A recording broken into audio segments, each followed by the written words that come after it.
Just keep running and lead them on a merry chase. Unfortunately, they will catch you because they are faster. 41 speed to my 48, so we are faster than they are.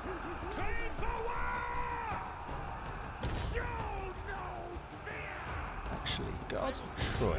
Your warriors are losing heart.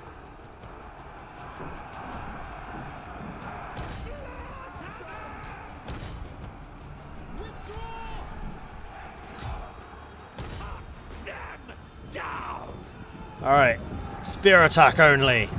Ah!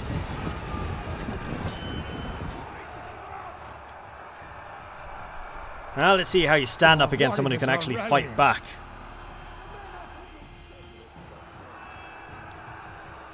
Meanwhile, Hector is absolutely destroying Argonon.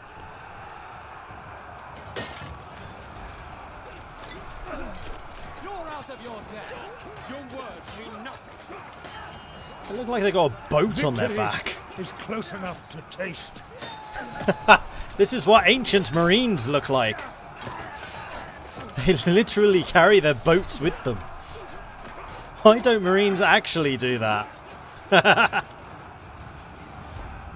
When not using the boats, use them as a shield. It's fine.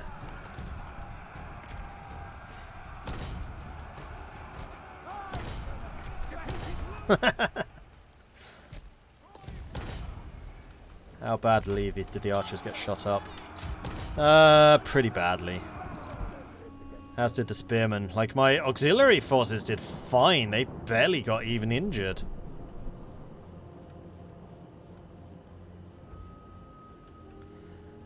But yeah, the spears got kind of chewed up a bit. Does 36. That, oh, interesting. Huh. Making you two-handers makes you faster.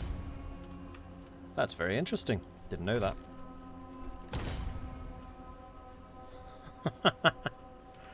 Oh, that was brilliant. I enjoyed that. Anyone know the exact time that Troy becomes available on Epic? Yes. I should be able to answer that if Blondie's not still around. Give me a second.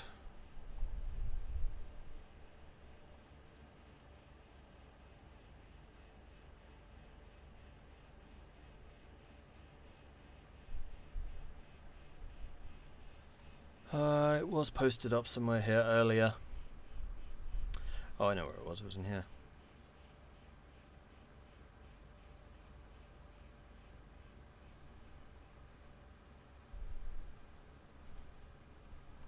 I think it was 3 PM.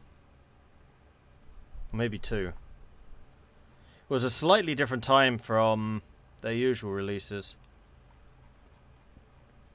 I can't find it now.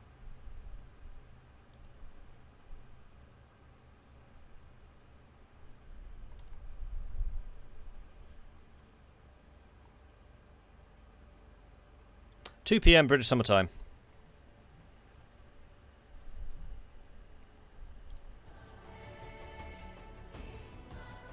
Is the grass behaving itself? Yeah, ever since we turned the grass graphics down, I've not had a single slowdown. So there was definitely something with that was causing all the issues. Hey, Mordred, started playing Attila on your recommendation. I absolutely love the time period and the atmosphere of it, finding it very difficult though, which is odd since I have a ton of experience in strategy and war games. That's the thing with Attila, it is hard. Depending on who you're playing as, who are you playing as? Because if you're Western Rome, you're kind of meant to lose. Like that's the big challenge. But even the smaller factions can definitely struggle. But the thing with Attila is play for the long game. It is meant to be played in a long campaign. Don't just try and rush everything. It is okay to take your time and slow down. Just be aware of the ticking time bomb, which are the Huns. Especially if you're on the east of the map. With the exception, probably, of the Eastern Empire.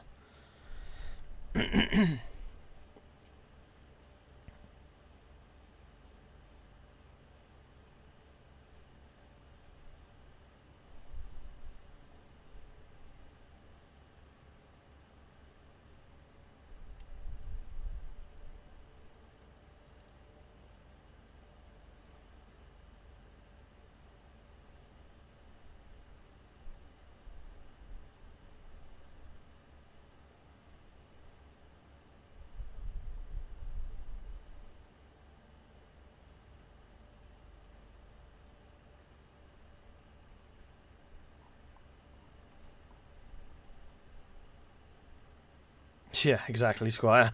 Exactly. Started as the Picts and got wrecked by Caledonia. Picts are difficult. Because I just don't think their units are as good. You've really got to use their Vanguard abilities. 143 losses, 627 kills.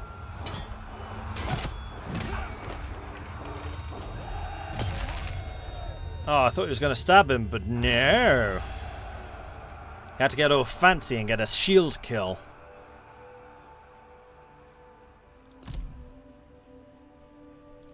Yeah, that's going to hurt. Through our courageous actions, we have secured the Ide. Now our people shall flourish. Okay, so we have secured this entire province, so we can now set up a commandment. So we can have the trade tithe, which will increase production for this entire territory, which later on might be really good, because this is going to be like a serious breadbasket. Spyware network, nah. Organized games increases growth and happiness. That to me sounds excellent. Aegis of Troy, 10% ammunition to all besieged units, 10% morale, all units while under siege, plus 4 influence over this province. I mean, we are super influential, so I don't think that's necessarily necessary. We are going to cancel that building and build something else.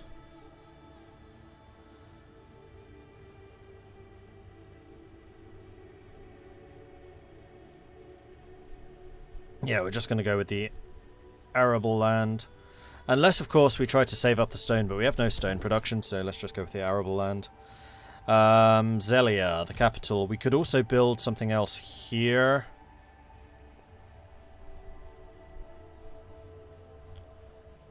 We already have access to swordsmen through that. There's Hector's chosen. Right, that's the other thing we haven't done, actually, is take a look at the buildings. So Hector's guard...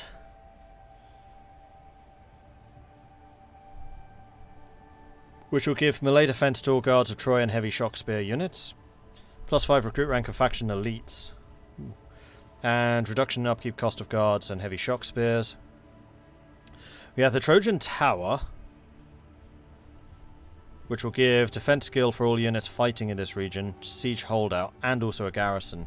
So that's basically the garrison upgrade.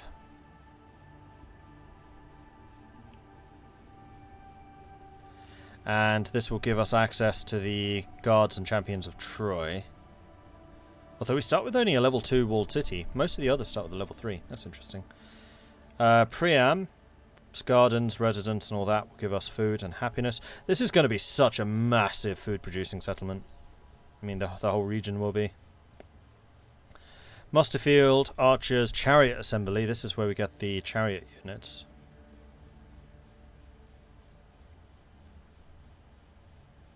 Victoria, line of sight, movement range reduction, Boia, increases recruit rank.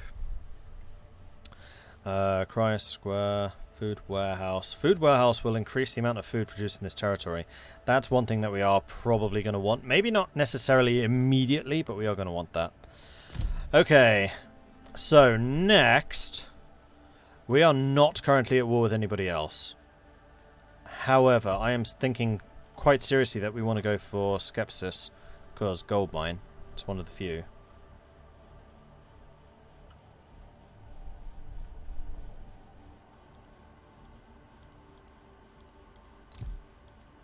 We can't see these two, so Praktos is there. So it's probably these 4. And then once we've secured those 4, we can head south. Because I'm guessing that Ineas is going to go north up this way. Paris tends to go for the coast or north up to here into Thrace. So I think that we're going to go into Anatolia.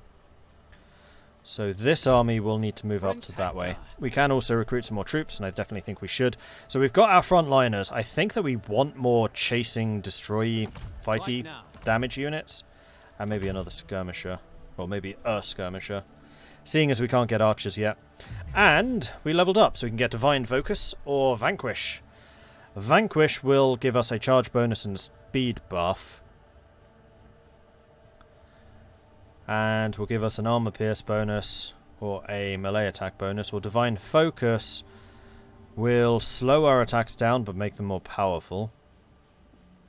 Very high rage cost though.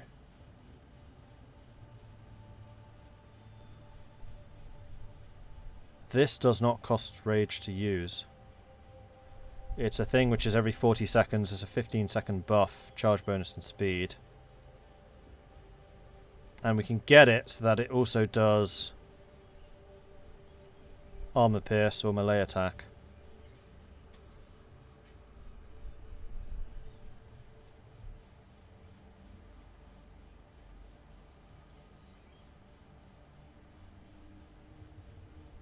I mean, honestly, it kind of depends on what other uses for rage we're going to have. Fortify is a rage ability. And that one is armor. That's probably going to be more useful for us. This also doesn't cost rage, and that's a heal. Yeah, it doesn't look like we have that many rage unit requirements, but I'm pretty... Oh, this is the fortify or the heal.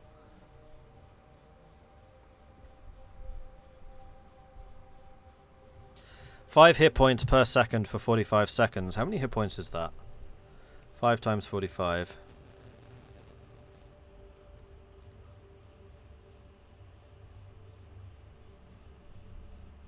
$225. That's not actually a huge number.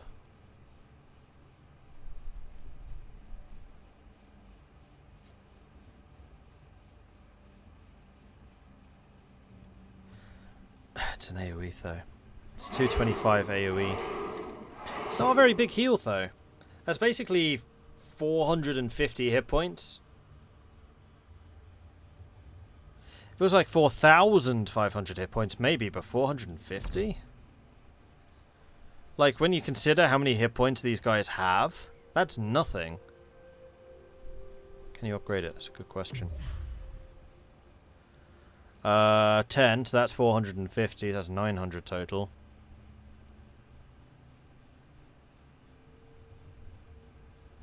Or reduces the cooldown, but you can only ever use it twice, so that cooldown reduction is pointless.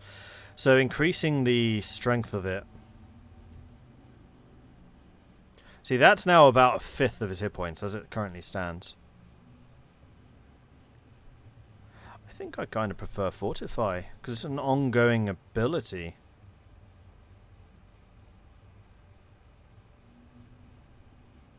And you can make it an AoE, which will buff all of the other spearmen around him. Because he's almost certainly going to be in the spearman line. So, yeah, we're going to take Vanquish, because it doesn't cost Rage. Whereas Divine Focus does, and I'd much rather use the Focus on Fortify. Done! You are recruiting units. We should see if there's anything else we can build.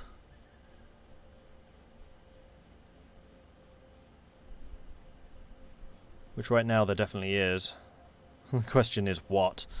Maybe practice range so we can get those archers?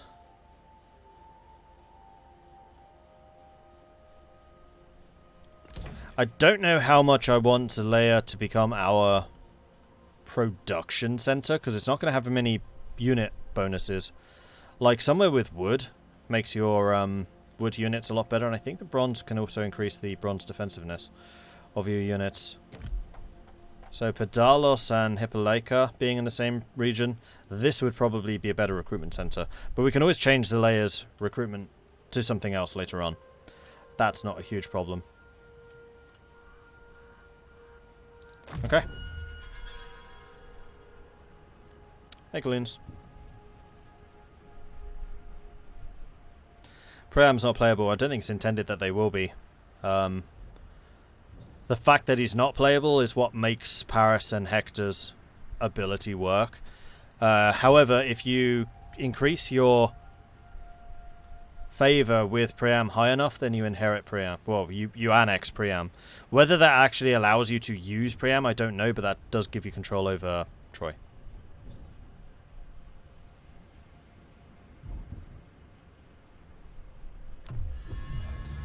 That was a really bad way of describing things. I'll show you in a minute how that exactly works. And this is what that's all about. A king's decree. Issue a royal decree. Working on it already. Okay, so really important is this for us.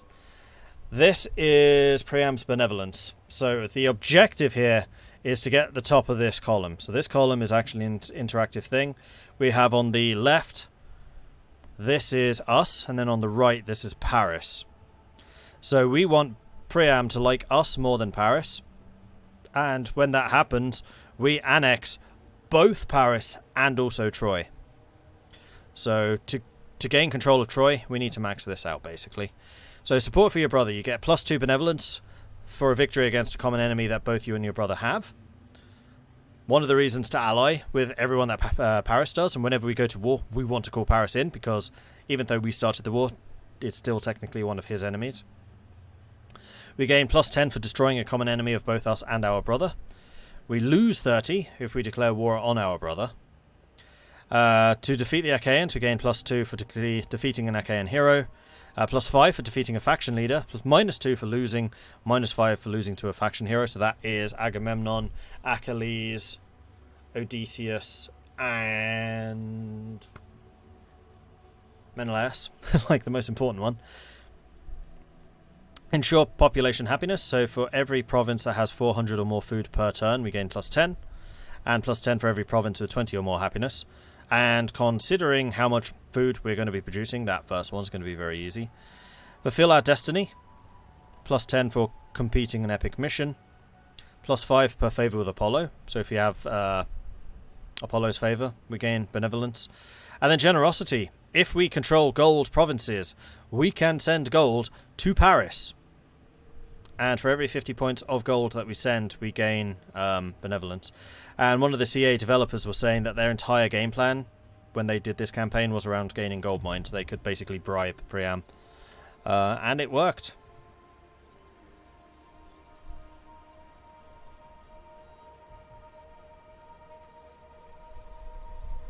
Lesbos has some lovely enemies to gobble up.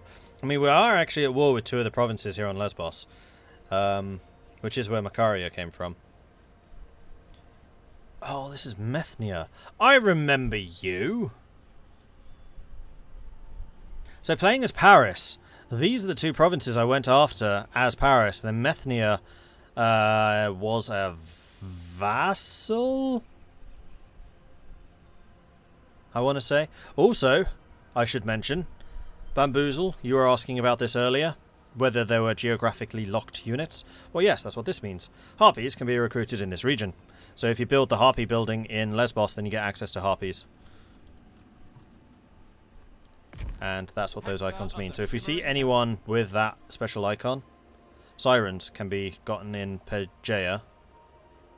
In either of these. So that's where the Sirens are. Oh, that's something. Corbantes. I don't know what Corbantes are. Oh, they require a level 3 cult of Hera. So you need the religion and also the province. Cyclops. There's the Cyclops. Marina. So there you go. I fight for my city. Meanwhile, we're moving up towards Skepsis. We'll just move as far as we can. And then we shall recruit some more troops. Which is going to be another skirmisher. And then 2 swordsmen, I think. Seeing as they only cost food. And we need that front line. Because that's actually where most of our killing is going to come. I need to not fall into the Agamemnon trap, where I'm relying too much on my light infantry, because that's not where our damage is coming from. It's coming from our front line this time. According to Greek mythology, the Corbantes were armed and crested dancers who worshipped the Phrygian goddess Sibyl with drumming and dancing. Aha! Thank you.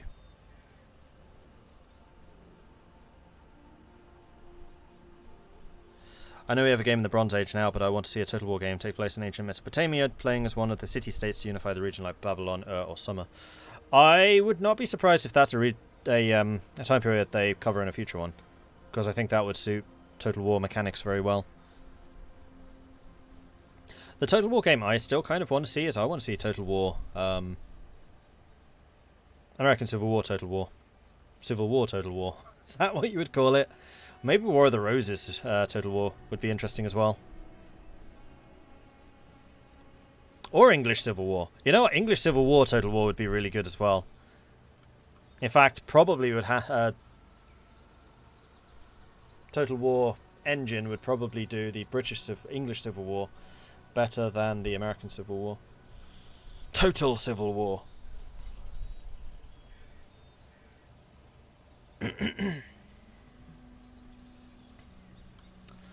Alright, so...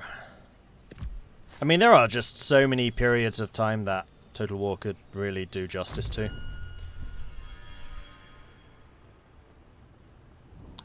So Paris is going to his town. Ah, right, we can see Sarpedon. I mean, we could see him as well in the Paris campaign. Did I actually ever ally him? I'm not sure I did. Thinking about it. Muster the troops. We have succeeded in that. Pream's there. Construct any building. Oh, right.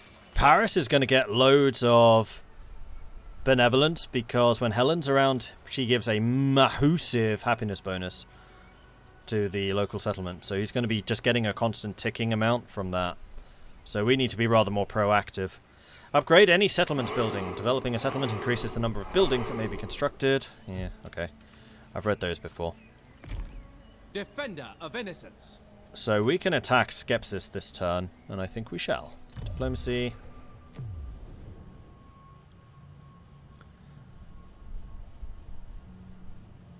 Is that who you are? Easier to just click on you. We are not starting from a good place. No, we're not.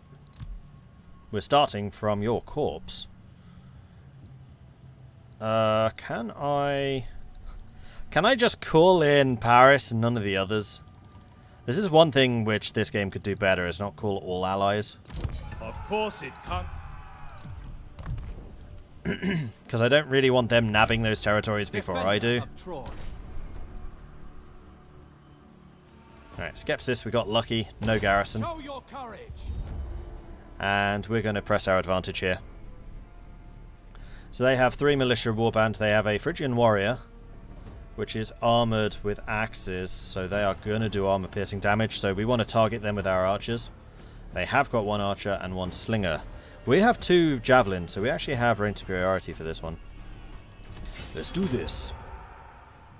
Is there an Aztec or Incan Total War? Actually, yes. One of the expansions for Medieval 2 was Incan.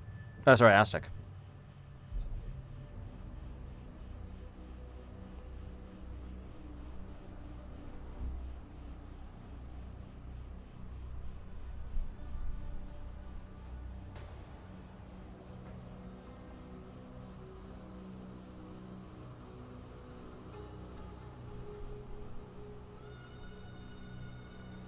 "30 Years' War would work better than English Civil War because there are more factions." You're not wrong. And part of the 30 Years' War could be, I think, the English Civil War. Did they have it at the same time? I'm not actually sure about that.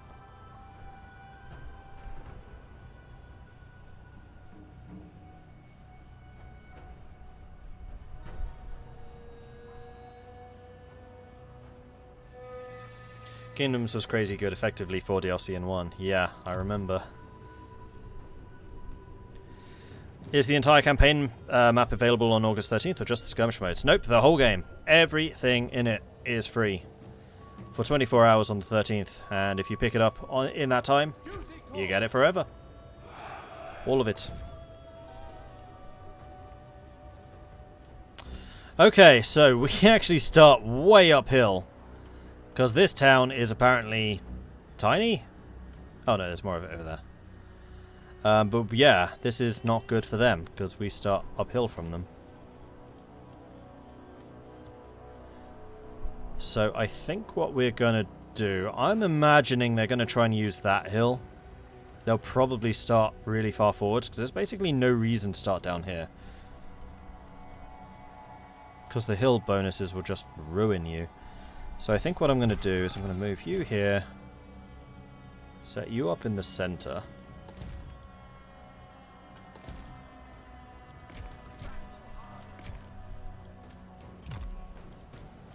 Try that again.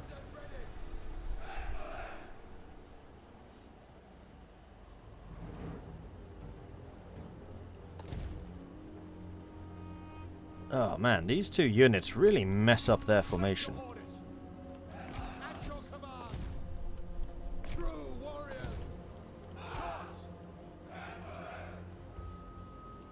Because I want them thin, because they've got good morale. Honor and duty. Alright, do that. Then we'll have the flanking units in this big wood over here.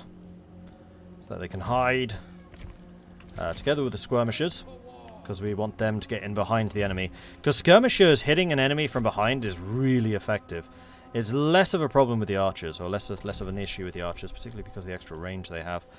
And then Hector, just going to stand here in the middle. Begin. Hector. I was correct. Are they rushing us? Oh, please tell me you're just going to rush us, because that would be lovely. For Troy. We shout. We obey. No, they're just moving up. Okay, well what we're going to do then is we're going to rotate and begin advancing, quite frankly. I'm on it. Because they're already in range. For Troy. Without hesitation. And we shall show ourselves on the right.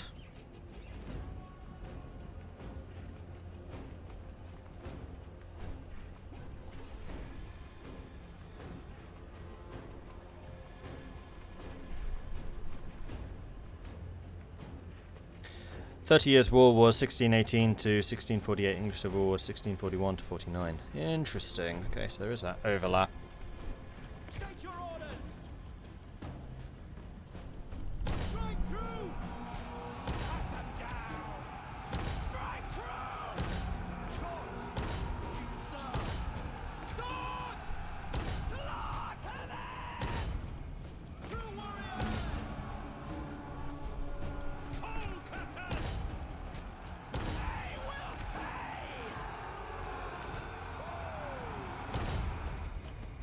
Your hero is under attack. Move yourselves. Up the pace. On double time. March faster. Hector. Where's their hero? Let's go back there. Retreat. March faster. At your command. Fall upon them. Strike true. At your command. Oh man, they died quickly. I mean, I'm not that surprised, but oof. I forgot to use my charge bonus. Back off. Just go and stand back here for a moment. I'll do it. Sacred strike. Bone cutter. Honor and duty. For Troy. Bone cutter. Your warriors are rallying. At your command. Leave none alive.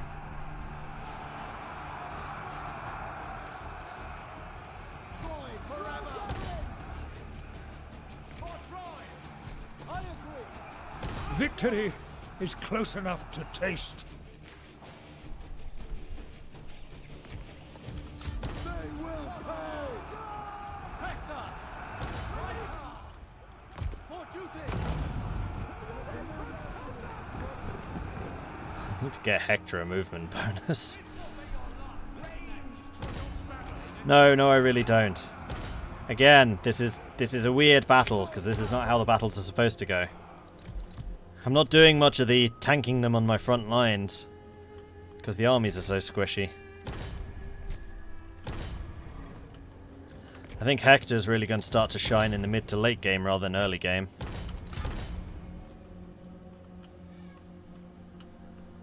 Just get ourselves a bit more experience while we chase down.